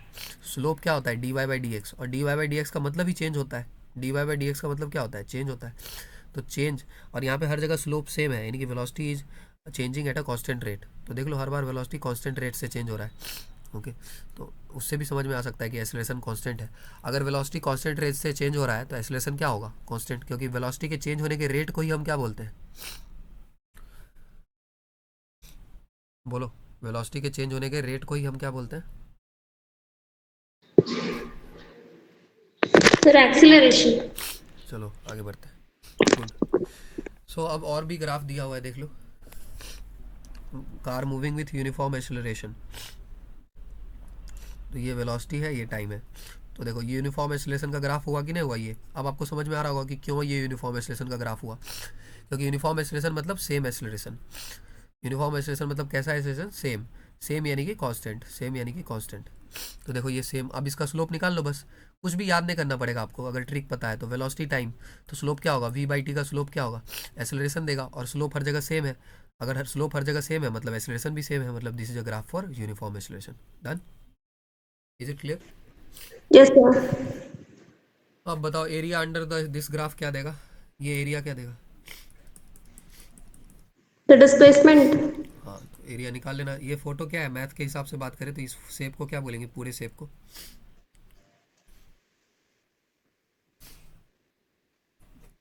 क्वाड्रिलेटरल। ट्रेपीजियम। ट्रेपीजियम में दो साइड पैरेलल होता है, और टाइप तो है क्वाड्रिलेटरल का ही, but this is a trapezium. Okay. और ट्रेपीजियम का एरिया क्या होता है, half into sum of parallel sides. Side into height. कर लेना, या फिर स्क्वायर अलग कर लो और ट्रायंगल अलग कर लो। स्क्वायर का एरिया अलग निकालो, ट्रायंगल का अलग निकालो, यू कैन फाइंड दैट। वो यहाँ पे निकाला भी है अलग अलग करके। तो फिर ट्रेपीजियम एरिया से ये ग्राफ अब देखते हैं अगला। तो वेलोसिटी टाइम ये नीचे जा रहा है, तो ये कैसा मोशन है, ये यहाँ स्पीड कम हो रहा है, तो ये है यूनिफॉर्मली। अच्छा नहीं, not this is not uniform. Okay wait,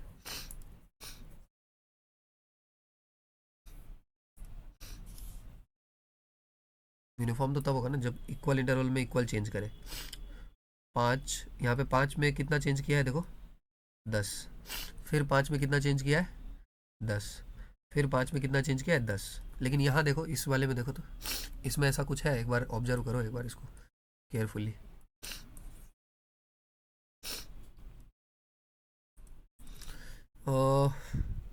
एक सेकेंड, तो एक सेकेंड में जो है कहाँ से कहाँ तक आ गया, 20 से घट के कुछ यहाँ पे आया है। फिर अगला एक सेकेंड में, अगला एक सेकेंड में कुछ ज़्यादा ही घट गया है ना। Yes sir. मतलब गैप सेम नहीं है डेटा पॉइंट्स में।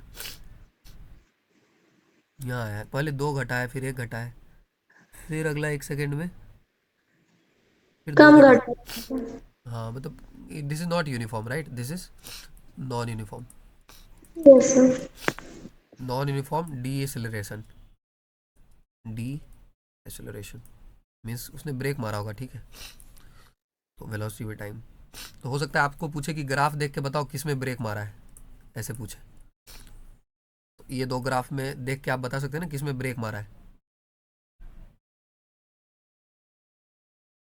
बता सकते हैं। तो अरे 5 पे क्या, थोड़ा सा कम हुआ, 6 पे ब्रेक मारा। अरे वो नहीं पूछ रहा हूँ, ये पूरा ग्राफ ही ब्रेक मारने का ग्राफ है, ओह, होल ग्राफ। अरे स्पीड कब घटेगा, हाँ ठीक है जब हम ठीक ब्रेक है। मारेंगे तब भी स्पीड घटेगा, तो ग्राफ ब्रेक मारने का है। इस तरह से, या फिर स्पीड तब भी घट सकता है जब हम एक्सीलरेटर ना दें, है ना। Yes sir. तो दोनों है।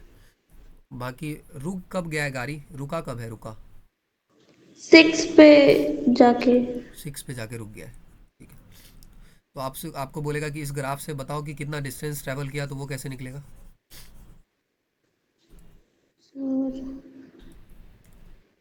अरे एरिया अंडर द ग्राफ, ठीक है। This is area under graph, इससे आप निकाल लेना, मल्टीप्लाई कर लेना। इधर इधर आपका 6 है और इधर आपका 20 है, तो हाफ इंटू 6 इंटू 20, 2 10 जा 20, दिस इज 60 मीटर। 60 मीटर आएगा क्योंकि इधर मीटर पर सेकंड में है, इधर सेकंड में। तो मीटर पर सेकंड को अगर सेकंड से गुना करेंगे तो कट जाएगा, तो मीटर ही तो बचेगा, ठीक। क्लियर। Yes sir. बाकी ये ग्राफ, इस ग्राफ से क्या समझ में आ रहा है, 0 से लेके कितना सेकंड है ये, 4 के आसपास है ना, तो 6-7 सेकंड के आसपास होगा, ठीक है। तो यहाँ से यहाँ तक क्या हो रहा है, स्पीड बताओ। तो इंक्रीज हो रही है। कैसे इंक्रीज हो रहा है, यूनिफॉर्मली कि non uniformly? Sir non uniform. कैसे पता चल रहा है आपको? सर इक्वल इंटरवल नहीं है ना। हाँ, या तो इस डॉट के गैप से भी देख सकते हो आप, डॉट के गैप से यस सर वही। डेटा पॉइंट्स, यहाँ गैप ज़्यादा है, यहाँ गैप कम है। अब यहाँ से यहाँ तक क्या हो रहा है? सर डी एक्सेलरेट हो रही है। यहाँ पे भी नॉन यूनिफॉर्म है, यहाँ पे भी लगभग गैप, यहाँ पे भी लगभग जो गैप गैप है। इक्वल है सर इसमें। हाँ, गैप पॉइंट इक्वल है, पॉइंट्स लेकिन के बीच का गैप इक्वल है। पूरा इक्वल है यार, थोड़ा बहुत अनइक्वल है, ठीक है। अगर यहाँ देखें हम, यहाँ एक ही स्क्वायर कवर कर रहा है, देखो, if you watch closely it is covering one square and some other square, and at the other end it is touching and going through two squares and other squares also. तो बाकी उतना तो लफड़ा में नहीं जाना है, एक पूरे इंटरवल में बात करेंगे तो इतना दूर ये तो पता चल गया ना कि ये नॉन यूनिफॉर्म है। This is clear. Yes sir. तो पूरा इंटरवल में ये मोशन कैसा हो जाएगा, नॉन यूनिफॉर्म हो जाएगा। ओके, बाकी फिर बढ़ा फिर घटा ऐसे। Okay, I hope I M clear. बाकी डेटा वगैरह, ये टेबल वगैरह जो आपका एग्जाम्पल पे आया ना, उसको बनाना करना table. Her table, please note, her table और हर एक्टिविटी इंपॉर्टेंट है। आपका क्वेश्चन टेबल से ही आएगा और एक्टिविटी से ही आएगा, और बुक के लास्ट से। जो क्वेश्चन आप छोड़ेंगे वहीं से क्वेश्चन आएगा, याद रखना, ये लॉजिक को हमेशा फॉलो करना। ओके, इसलिए बुक को पढ़ने के लिए एक बार बुक को स्टार्टिंग से पढ़ना और एक बार एंड से पढ़ना। इससे क्या होगा कि स्टार्टिंग क्या नॉर्मल क्या होता है, बच्चा इस बुक से को स्टार्टिंग से पढ़ता है तो अंत तक जाते जाते क्या करता है, जब एक दो पेज बचता है तो वो अंत वाले को जल्दी से खींच के निकाल देता है, राइट। तो उससे क्या होता है, अंत वाला जो टॉपिक है उस पर ध्यान कम जाता है। इसीलिए आप या तो प्रॉपर ब्रेक लो या एक बार एंड से पढ़ो। मतलब basically I am saying you कि please pay attention to everything that you are studying. Okay, done. ये सब करना, अगर इसमें अगर कोई डाउट आएगा इस टेबल वगैरह क्वेश्चन में, पढ़ के देखना, I am giving it to you, है ना। अभी मेरा एग्जाम थोड़ी है ये वाला जो इसको हम करें, है ना। आप ये वाला करना और उसके बाद इसमें कोई डाउट आएगा तो मेरे को भेज देना, है ना। आपका डिस्कशन या तो डायरेक्टली भेज दो या इसका बाइसेंस का डिस्कशन ग्रुप बना दूंगा, उसको ज्वाइन कर लेना। अब आगे क्वेश्चन वगैरह है। Question I am leaving it to you, try this question. Nature पूछ रहा है डिस्टेंस टाइम ग्राफ का for uniform and uniform motion. Nature मतलब पूछेगा कि स्ट्रेट लाइन होगा, नेचर का मतलब हो गया कि स्ट्रेट लाइन होगा, कर्व्ड लाइन होगा, ये सब। What can you say about the motion of object उस distance time graph is a straight line parallel to the time axis. तो parallel to the time axis, ऐसा डिस्टेंस टाइम ग्राफ बनाना है, distance time graph. तो बताओ इस graph से क्या पता चलता है, इस ऑब्जेक्ट का वेलोसिटी कितना होगा?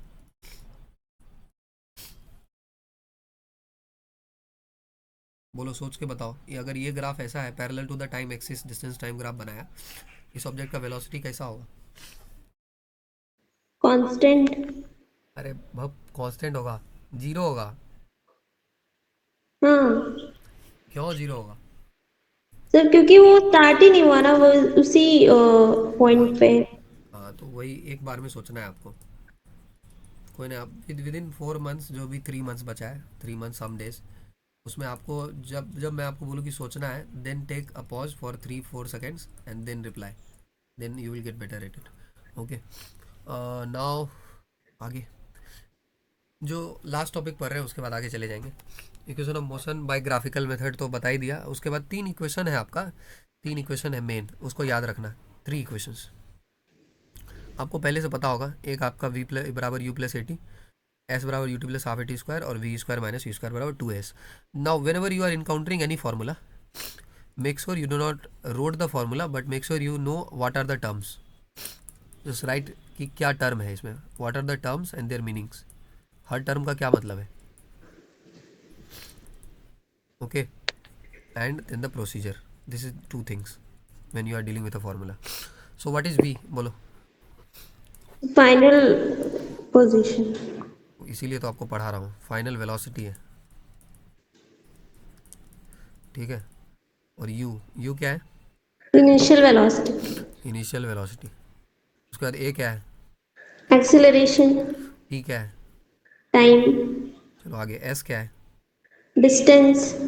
डिस्टेंस बोलो या डिस्प्लेसमेंट बोल लो, ठीक है, क्योंकि मैग्नीट्यूड में दोनों सेम होता है, आपको वेक्टर नहीं लेना है। You t plus half A T square, अब तो सब ठीक है, बाकी सब ठीक है। ओके, कोई ऑब्जेक्ट रेस्ट से स्टार्ट होगा तो तो यू इनिशियल, जीरो होगा। रेस्ट से स्टार्ट होगा तो यू जीरो, फाइनल रुक जाएगा जाके तो वी जीरो। तो वी जीरो होगा। मैक्सिमम हाइट पे वी जीरो। वी जीरो होगा। बस यही सब याद रखना है, बाकी और कन्वेंशन होता है, जब 11th पे जाएंगे तो बताएंगे। कन्वेंशन यही होता है कि ग्रेविटी आपका हमेशा नीचे काम करता है, ग्रेविटी ऑलवेज एक्ट्स डाउनवर्ड्स। तो अगर आपका एक्सेलरेशन ग्रेविटी के डायरेक्शन में है तो पॉजिटिव लेंगे, अगर एक्सेलरेशन ग्रेविटी के डायरेक्शन से उल्टा है तो नेगेटिव लेंगे। This is one sine convention which is important, which is use in class 11th, तो उस पर आएंगे तो बता देंगे, ठीक है, इतना क्लियर है। Yes sir. Now let us move. इसी सबको ना ड्राइव भी किया जा सकता है using this, I am not deriving it, okay, do it your self. देखना है इसको कैसे डेराइव किया गया, just find the area under the graph and you will derive it. और ये तो पहला वाला एकदम आराम से डेराइव हो जाएगा, स्लोप निकाल लो डेराइव हो जाएगा। तो स्लोप क्या होता है, चेंज इन वेलोसिटी, स्लोप निकालोगे तो वो आ जाएगा slope v minus you by T करके, ओके। उसके बाद फिर आपका दूसरे में डिस्प्लेसमेंट है तो एरिया अंडर ग्राफ निकाल लेना, तो वो दूसरा रिलेशन भी डेराइव हो जाएगा। तो फर्स्ट रिलेशन को डेराइव करने के लिए स्लोप निकालना, दूसरे के लिए एरिया निकालना, तीसरे के लिए भी एरिया निकालना, तो तीसरा रिलेशन भी डेराइव हो जाएगा। बाकी यही है। एवरेज वेलोसिटी का फॉर्मूला आपको पता होना चाहिए, u plus v by two होता है। अब आगे खत्म हो गया, खत्म तो हो जाओ, बस खत्म है, तो खत्म हो गया। ये क्वेश्चन है, ट्रेन स्टार्टिंग फ्रॉम रेस्ट लिखा है, रीड वेल, RGDFC। प्लीज़ वो आदत छोड़ देना जल्दी जल्दी पढ़ने वाला, वरना क्वेश्चन नहीं बनेगा। पहले प्रैक्टिस में धीरे धीरे पढ़ो, है ना, जब प्रैक्टिस हो जाए उसके बाद तेजी तेजी पढ़ेंगे। स्टार्टिंग फ्रॉम रेस्ट मतलब u is equal to zero, attains a velocity of 72, v is equal to 72 kilometre per hour. तो इसको मीटर पर सेकेंड में लिखेंगे तो फिर 20 मीटर पर सेकेंड हो जाएगा, ओके, हो यस जाएगा सर। ना। इन 5 मिनट्स, तो 5 मिनट्स लिखेंगे तो 300 सेकेंड हो जाएगा। Assuming that the acceleration is uniform, okay, find the acceleration, तो निकालो। देखो क्या बोला, assuming that the acceleration is uniform, तो ये सब पता है, बहुत कम लोगों को पता होता है कि ये तीनों जो इक्वेशन ऑफ मोशन है किसके लिए वैलिड है। देखो, all these three equation of motion are only valid for uniform. For uniform acceleration. What about non uniform acceleration, उसमें कैसे निकालेंगे, you can not use this equation, उसमें you will use method of calculus. Method of calculus means उसमें हम छोटा सा पट्टी काटते हैं, है ना। नॉन यूनिफॉर्म मोशन होगा तो उसमें हम क्या करेंगे, अगर मान लो ये ग्राफ नॉन यूनिफॉर्म ऐसे रहता तो you will take a strip, ऐसे पट्टी काटते और इस पट्टी को ऐसे रंग देते, और इसका इसका विड्थ कितना होता बताओ, ये पूरा टाइम है तो ये छोटा सा टाइम है, और छोटा सा टाइम को हम क्या बोलेंगे, dt, ओके।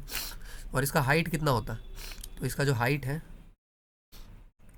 वो होता v, ओके। तो इसका इस पट्टी का एरिया क्या होगा, ये पट्टी किस शेप में है, ये जो पट्टी है रेक्टेंगल है लगभग, तो रेक्टेंगल का एरिया क्या होगा बताओ, सो लेंथ इनटू ब्रेथ। मतलब v into d T. Yes sir. तो ये छोटा सा डिस्टेंस आ जाता वेलोसिटी इंटू करके, ठीक है। ये ds आता, क्या आता, ds बराबर v into d t, agree. Yes sir. जहाँ भी d लगाओ मतलब स्मॉल, जिस चीज़ के भी आगे d लगाओ मतलब स्मॉल, d लगाओ मतलब क्या, स्मॉल, स्मॉल एलिमेंट। जैसे मान लो DA मतलब स्मॉल एरिया, DL मतलब स्मॉल लेंथ, DV मतलब स्मॉल वॉल्यूम, इस तरह से। तो DS मतलब ये। अब देखो इसी तरह का आपको पट्टी कहाँ से कहाँ तक काटना है, जीरो से लेके कहाँ तक, T तक। तो आप क्या करेंगे, इसी तरह का बहुत सारा पट्टी काटेंगे, DS सॉरी, मतलब DT करके, एक यहाँ भी काटेंगे फिर एक यहाँ भी काटेंगे। तो सब पट्टी से जो भी आपका DS आएगा सबको पाई पाई करके जोड़ेंगे, और जोड़ने से इकट्ठा करेंगे, उसके बाद टोटल आपका एरिया आएगा। तो मैथ में जोड़ने को क्या बोलते हैं, बच्चे लोग जोड़ते हैं, लेकिन मैथ में जोड़ने को और क्या बोलते हैं, सर इंटी नहीं, इंटीग्रेशन। हाँ इंटीग्रेशन। तोड़ने को डिफरेंशिएशन बोलते हैं, जोड़ने को इंटीग्रेशन बोलते हैं। तो इंटीग्रेशन कर दो। तो बताओ ds का इंटीग्रेशन क्या आएगा? सर x1 है तो x अरे s, भाई हाँ s आएगा। हाँ अरे s आ सिंपल जाएगा। सा बात सोचो, ये पूरा तार है, इसमें एक छोटा सा अगर हिस्सा है, इसका नाम dx है, और पूरे तार का लेंथ x है। तो dx dx जोड़ेंगे, dx dx जोड़ेंगे तो क्या आएगा? x ही तो आएगा। क्लियर? Yes sir. तो वही ds को s आ जाएगा आपका। इंटीग्रेशन ऑफ v dt होगा, इंटीग्रेशन ऑफ v dt। और लिमिट क्या, लिमिट कहाँ से कहाँ तक लगेगा? तो लिमिट आपका जीरो टाइम, लिमिट देखो किस पे लगता है? लिमिट आपका हमेशा जो चेंज कर रहा है उस पे लगता है। तो चेंज कौन कर रहा है इसमें? dt।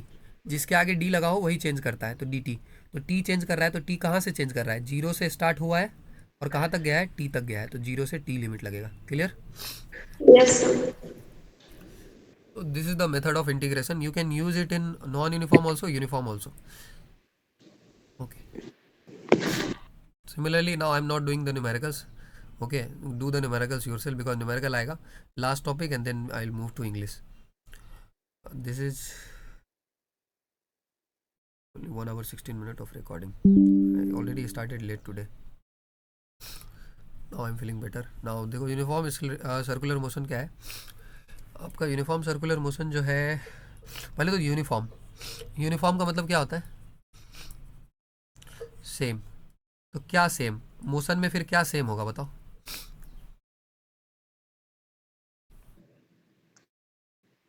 तो वेलोसिटी। हाँ,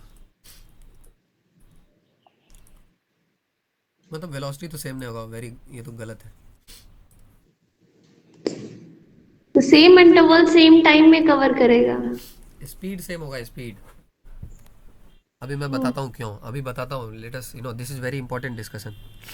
good point. Just understand, speed आपका अगर सेम होगा तो उसको यूसीएम बोलते हैं, यानी कि uniform circular motion.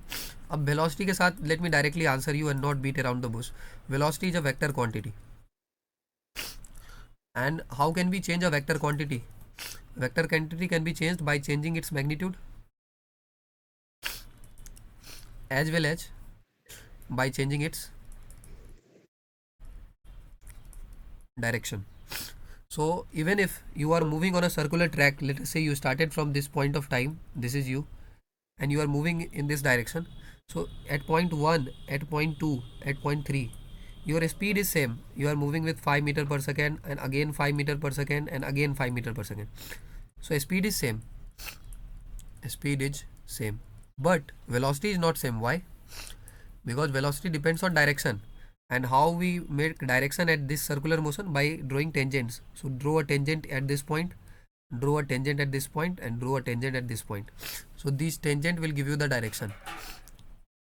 Tangent gives the direction. अरे खुद सोचो, इस पॉइंट पे चल रहे हो तो सामने ही तो जा रहे हो, इस पॉइंट पे चल रहे हो तो इधर सामने जा रहे हो, इस पॉइंट पे चल रहे हो तो मुंह इधर है, सामने इधर जा रहे हो। तो tangent gives the direction. So since the tangent is changing every time, it is facing in this direction, now this direction, now this direction. That means the direction of the velocity is changing. That is why velocity is also changing and it is not same. Am I clear? Yes sir. So, but speed will be same. So this is uniform circular motion. Okay. On a rectangular track, hexagonal track. Okay. A circular track. The motion of an athlete along closed tracks of different shape. The change in the velocity due to change in anything of when an object does not change its magnitude of velocity, what only its, देखो यहाँ भी लिखा है, when an object does not change its magnitude of velocity but only its direction. तो यही है, बाकी तो कुछ है नहीं इसमें। हाँ, इसमें एक और बात आता है कि एक्सेलरेशन जो है हमेशा कहाँ काम करता है? इसमें सेंटर की तरफ। तो एक्सेलरेशन काम करता है कहाँ पे? सेंटर की तरफ। So acceleration towards centre. और इस एक्सेलरेशन को क्या बोलते हैं बताओ? तो सेंट्रीपिटल। इस एक्सेलरेशन को बोलते हैं सेंट्रीपिटल एक्सेलरेशन। ओके। तो सेंट्रीपिटल फोर्स का फॉर्मूला क्या होता है? M v square by r. क्या होता है? M v square by r. तो यहाँ से अगर मैच करेंगे तो सेंट्रीपिटल एक्सेलरेशन का क्या फॉर्मूला आएगा? तो यहाँ देखो, ये है सेंट्रीपिटल एक्सेलरेशन, क्योंकि एम इंटू ए होता है फॉर्मूला। तो एक्सेलरेशन का फॉर्मूला क्या हो जाएगा? V square by r. This is the formula for centripetal acceleration. And if I write it in terms of omega, so v is equal to omega r. What is omega? Omega is the angular velocity.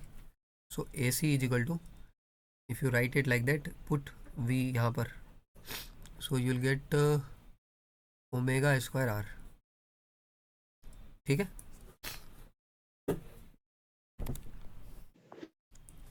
Okay, done. Yes, sir. So all of this things. आपके आसपास में कोई park होगा, उसमें झूला होगा, तो उस पर आप ये ट्राई कर सकते हो. उस पार्क के झूले में अगर आप जाके ये एंगुलर वेलोसिटी वाला लॉजिक से ट्राई करेंगे तो v बराबर ओमेगा आर होता है, ओमेगा बराबर होता है b बाय आर. तो अगर जैसे ये वाला सर्कुलर वाला होता है, इस पर आप खड़े हो जाओ, ओके, एंड इस पर अगर आप इसको टर्न करेंगे, अगर अपना हाथ खोल के टर्न करेंगे, अगर आपका हाथ खोल के टर्न करेंगे तो आपका स्पीड कम होगा.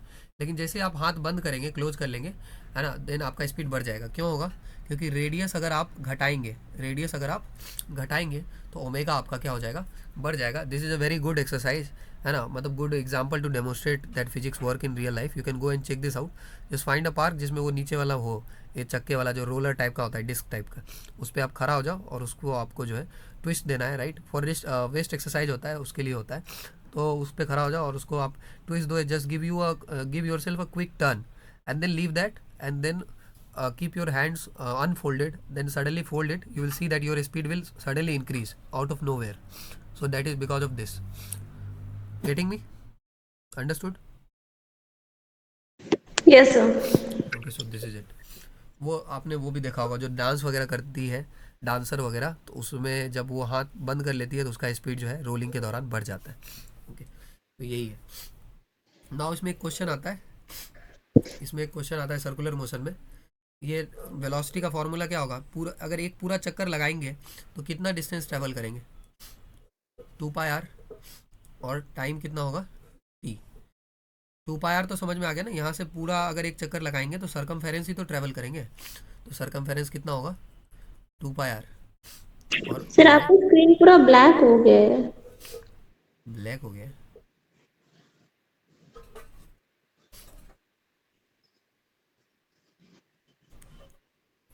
अभी मैं वापस से कुछ करके देख लूं. Okay, rejoin. तो रिकॉर्डिंग स्टॉप कर दिया था, रिकॉर्डिंग अभी ऑन कर देता हूँ. And just let me repeat कि what we discuss in the last since the recording was stop, we discuss in the last about the uniform circular motion. And uniform circular motion में फिर wheel वाला topic को discuss किया, और उसके बाद discuss किया था कि यूनिफॉर्म सर्कुलर मोशन में स्पीड सेम रहता है, वेलोसिटी सेम नहीं रहता है, एक्सेलरेशन नॉट सेम रहता है. तो जो लोग भी बाद में वीडियो देख रहे हैं, you can ask your personal doubts. Okay, तो अब जो है आगे, अब तो इसको बंद करना पड़ेगा क्लास को, because from this day will be on time only. So आज इंग्लिश नहीं हो पाया, and I will tell you, urge you to from your side just English में जो हम कर रहे थे कल का, जो रिवाइज किया था, कल क्या पढ़ लिया था इससे पहले, एक बार बस रिवाइज करके छोड़ देते हैं. ये बता दो अभी तक क्या पढ़ लिया है? नाउन के बारे में पढ़ लिया है. Yes sir. नाउन आपका नेम, पर्सन, प्लेस, एनिमल और थिंग. उसके बाद उसमें प्रॉपर नाउन के बारे में पढ़ लिया है. उसके बाद कॉमन नाउन के बारे में पढ़ा है. उसके बाद कलेक्टिव नाउन, कलेक्टिव के बाद मटेरियल नाउन, मटेरियल नाउन के बाद एब्स्ट्रैक्ट नाउन. एब्स्ट्रैक्ट नाउन में 3 पार्ट आता है. एक आता है आपका क्वालिटी, स्टेट. आप कल पूछ रहे थे हीट का, कोल्ड का, ये सब भी स्टेट ऑफ द बॉडी है, राइट. क्वालिटी, ऑनेस्टी क्वालिटी है आपका. एक्शन आपका हेट्रेड, ओके, ये. बाकी कलेक्टिव नाउन जैसे टीम, कमिटी. और इसी में कलेक्टिव नाउन का रूल याद आएगा आपको कि अगर डिफरेंस इन ओपिनियन हुआ तो प्लूरल की तरह बिहेव करेगा, और अगर सेम ओपिनियन हुआ तो सिंगुलर की तरफ बिहेव करेगा. और सिंगुलर सब्जेक्ट सिंगुलर वर्ब लेगा, प्लूरल सब्जेक्ट प्लूरल वर्ब लेगा. सिंगुलर सब्जेक्ट आपका is, am, are, sorry is और एम सिंगुलर वर्ब आपका, और प्लूरल वर्ब आपका आर, वेयर, ये सब, हैव, ये सब. हैज आपका सिंगुलर है, वाज भी आपका सिंगुलर है. बाकी रीड्स आपका सिंगुलर है, रीड आपका प्लूरल है. रूल आपको याद होना चाहिए, 2 ही रूल था. सीजर वाला रूल, एक था सीजर वाला रूल कि जिसमें एस आएगा. सीजर वाला rule always used as singular. S इसलिए लगता है उसमें क्योंकि उसमें दो पार्ट है, लेकिन वो यूज सिंगुलर की तरह होता है, क्योंकि एक ऑब्जेक्ट तो एक ही है ना, भले दो पार्ट हो लेकिन ऑब्जेक्ट तो एक ही है। एग्री? Yes sir. और आपका न्यूज वाला रूल है कि द न्यूज इज, न्यूज में लग रहा है प्लूरल बट न्यूज इज होगा, न्यूज इज वेरी गुड। बाकी तो और कुछ था नहीं। सिनोनिम्स आपको याद है क्या क्या? कोई याद है तो बताओ।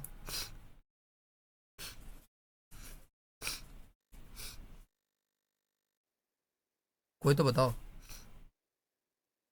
सर एक ऑब्नॉक्शियस था। हाँ, इसका मतलब क्या होता है? सर कोई गंदी सी जगह वो। हाँ, डिस्गस्टिंग होता है इसका मतलब, डिस्गस्टिंग स्मेल होता है। ओके, या फिर ऑब्नॉक्सियस डिस्गस्टिंग के लिए भी जनरल यूज कर सकते हैं। उसके बाद इसके बाद था इनट्रेपिड। इनट्रेपिड इसका मतलब क्या था? सडन। फियरलेस। हाँ। कोलोशल, ये तो बता दो।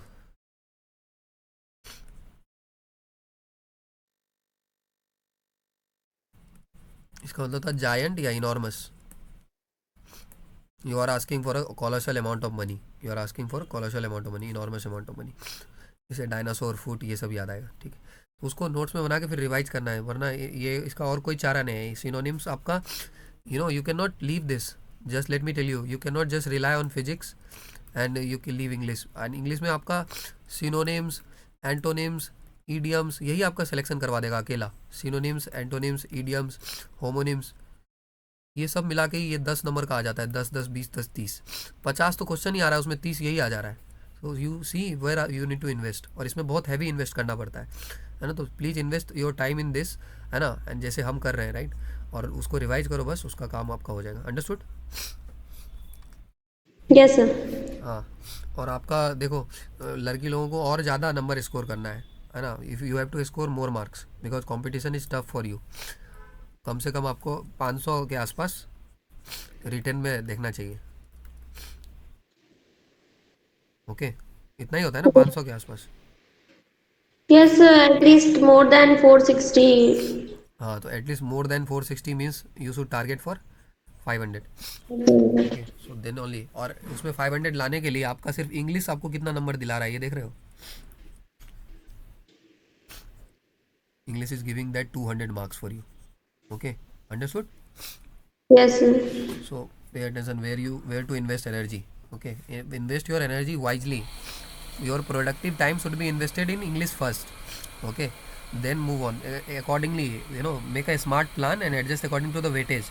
Okay, एंड आप झूठ का जो जिससे कम नंबर आ रहा है उसको आप कितना, अगर आप फिर अभी इकोनॉमी निकाल के पढ़ने लगो, पॉलिटी निकाल के पढ़ने लगो, तो you will be great loss. Economy 0 question के आसपास आता है, 1 और 2 क्वेश्चन। पॉलिटी भी बहुत कम आता है ना। तो यू अंडरस्टैंड, जो प्रायोरिटी ऑर्डर बताया था ना, उस ऑर्डर में ही आप अपने एनर्जी को भी लगाइए।